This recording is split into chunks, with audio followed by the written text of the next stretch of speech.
And a particular act was captured and submitted to us.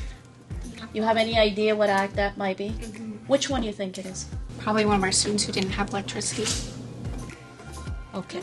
So you want to tell us a little bit more about that story? Because if I read it, I might cry. Yeah. We had one of our students whose family had fallen on hard times and was without power, and Ms. Visa really felt for that family and used her social media network to raise more than $2,500 to turn the lights back on for that family.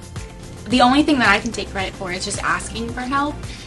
When I was little, I was the child that sat without electricity a lot, so when I heard that he didn't have electricity, I was thinking, he can't take a hot shower, it's so cold outside, I can't imagine like laying in bed and being cold at nighttime. So I just thought, I'm gonna ask my friends. I really only asked if they had like an extra jacket for him, because I saw him coming to school in a really thin jacket.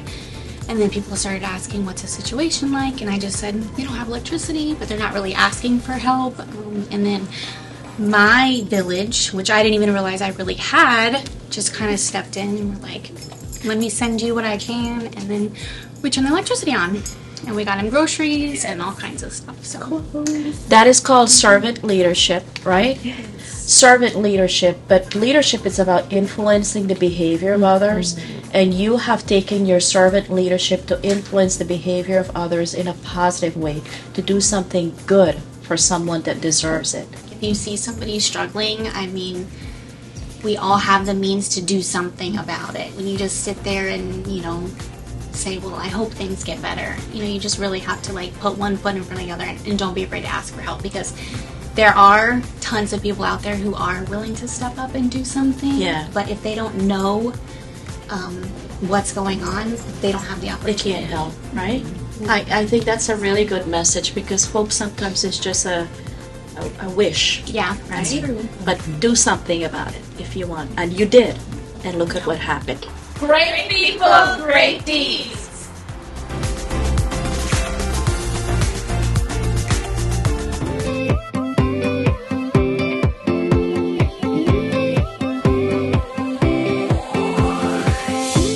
Working in any school, we know how important our parents are, right? And family engagement. We can't do it without our families.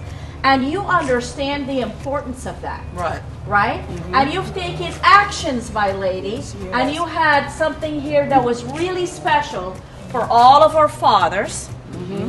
And here to our fathers to come up. Here's a daddy, and also he works here at the school, right? All these gentlemen's here. Can you tell us a little bit about what Ms. Jones did? Well, Ms. Jones, she had put together the father and daughter dance. I mean, that was my first father and daughter dance that I had ever went to, and it turned out pretty nice. A lot more fathers showed up that I thought was going to show up, and we all had a good time. So. Ms. Jones, you know how to throw a party, girl. Yes, she does. When I first came here, I thought it was going to be a challenging experience, but as I grew and got to know all the kids, the 7th graders, I was with them in 6th grade.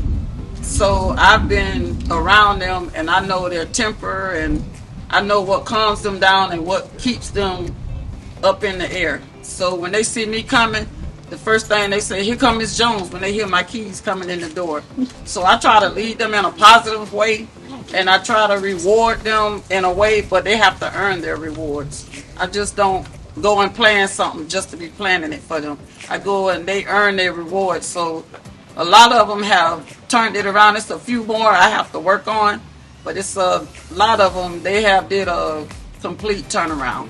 Great people, great deeds.